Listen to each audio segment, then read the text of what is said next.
जम्ला वैकुण्ठ होइन पैदल हिँडी जम्ला वैकुण्ठ होइन पैदल हिँडी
कालिका मन्दिरमा स्वागत छ हजुर।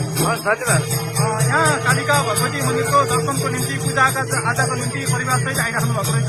कस्तो लाग्यो सर बागलुङ कालिका मन्दिर? म यसमा आएको थिएँ, तर मेरो बुवा आमाहरूसहित लिएर आएको छु र अहिले पछिल्लो चौरमा यस बागलुङ कालिका मन्दिरको बाहिरी संरचनाको ठुलो विकास भएको र यसप्रति धार्मिक आस्था राख्ने पर्यटनको ठुलो चाहिँ आकर्षण बढ्दो मैले पाएँ। म पहिलो पटक आउँदा दोस्रो पटक आउँदा भन्दा अहिले चाहिँ ठुलो उपस्थिति यहाँ पाएको छु।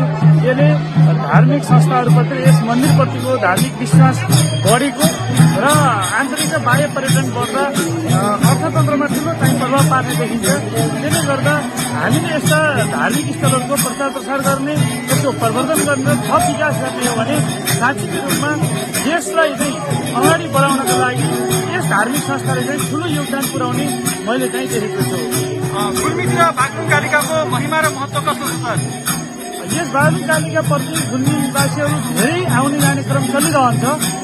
हाम्रो क्षेत्रबाट पनि थुप्रै व्यक्तिहरू यस क्षेत्रमा जुन धार्मिक विश्वासका साथ यसको दर्शन गरिसके पछाडि आफ्नो मनोकांक्षा पूरा हुने जुन विश्वास छ, त्यो विश्वास चाहिँ हाम्रो जिल्ला लगायत हाम्रो गाउँ ठाउँहरूमा धेरै विश्वास रहेको पाइन्छ।